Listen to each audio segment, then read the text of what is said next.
Working back on the Chevy II today. Got the fender and the door back on it, all lined up. Before I put the floorboards in, I wanted to check that. Chevy IIs are unibody, and they tend to want to sag and make the bottom of the door gap real wide. This car's not too bad. It must still be in pretty good shape, even though the floors were a little bad.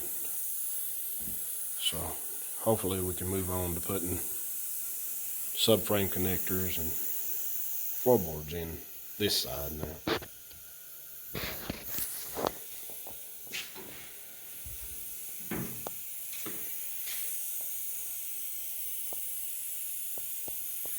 Show you more.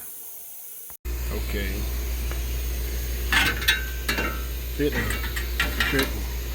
Trim this off.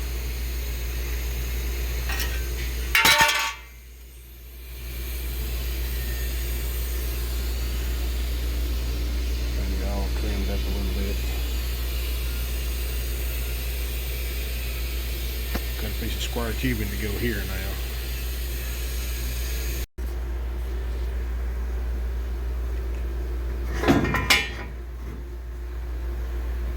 Cut a piece of square tubing, notched it.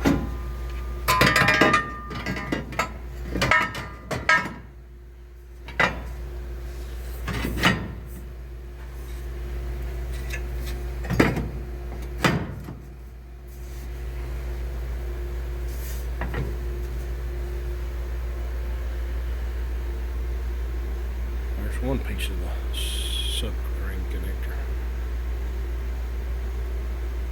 I'll have to weld it in. Get exactly where it goes and tack it in.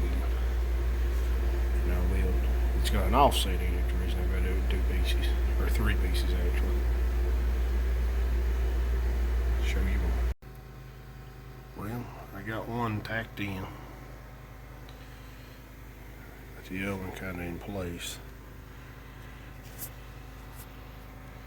And we'll have to make a piece to go in here. I think it's going to work out good.